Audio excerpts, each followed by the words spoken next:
So dito nga po mga kalingap mga ka-EDSI, grabe Kuya Bal, mawawala daw ang EDSI kung hindi mapagbantay at mapagmatsyag. EDSI bagay daw at EDR hindi. So yan po yung ating pag-uusapan po mamaya mga kalingap mga ka-EDSI. Pero bago po natin ipagpatuloy ang video ito sa mga bago pa lang po sa ating munting channel, huwag po natin kalimutang suportahan ng ama ng kalingap, Kuya Bal Santos Matubang at Kalingap Rob.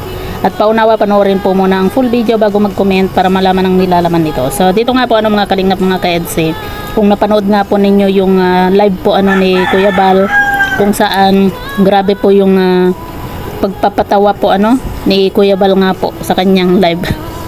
At dito nga po mga kalingap, hindi po natin maiwasan na tumawa dito nga po sa mga sinasabi po ni Kuya Bal about nga po dun sa pagkakayakap po ni Arjen dito kay Kalingap Edu. Kaya yan po yung gustong gusto po natin dito kay Kuya Bal, kasi dahil talagang mawawala po yung stress po natin pag si Kuya Bal po yung nagbiro or nagsalita nga po. At yan nga po mga kalingap, sabi nga po niya, bagay daw po yung EDSI at ang EDR daw po ay hindi bagay. At grabe nga daw po yung pagkakayakap po ni Arjen nga po dito kay Kalingap Edu, kitang kita ko, sabi nga po ni Kuya Bal. Diba? Talaga naman itong si Kuya Bal po mga kalingap, talagang hindi po mawawala po yung mapagbiro po itong si Kuya Bal. Talagang pampagod vibes po lagi yung mga sinasabi po ni Kuya Bal nga po mga kalingap. Pero minsan alam naman po natin na minsan idinadaan lang po ni Kuya Bal sa biro, pero may time po na talagang may laman din po yung kanyang mga sinasabi nga po mga kalingap.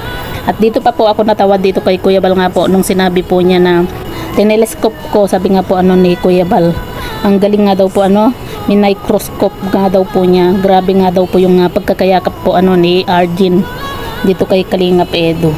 Kaya nasabi po ni Kuya Bal nga din po na yan, may sakit o wala, sabi nga po ni Kuya Bal. Dito nga po sa kanyang live, kasi ang alam daw po ni Kuya Bal, kapag masakit nga daw po yung sikmura at may hika, ay hindi nga daw po makakayakap itong si Arjen. Tapos dito kapag po matatawa po mga kalingap, yung sa mostra po ni Kuya Bal na habang nagsasalita nga po, talagang hinahawakan po niya yung dibdib nga po sa bagay po mga kalingap, dito po hindi naman po tayo basher po ni Arjen. Kumbaga natatawa lang po tayo dito sa naging live nga po ni Kuya Bal, kasi parang biglang nawala po yung stress po natin dito nga po sa mga sinasabi po ni Kuya Bal.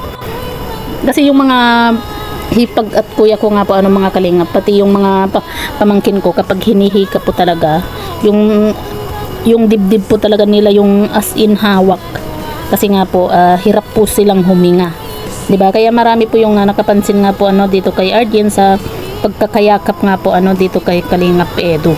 Tapos dun pa po sa vlog po ni Kalingap Edu, yung sa tinanong nga po ni Kalingap Edu kung yung mga natatandaan po niya.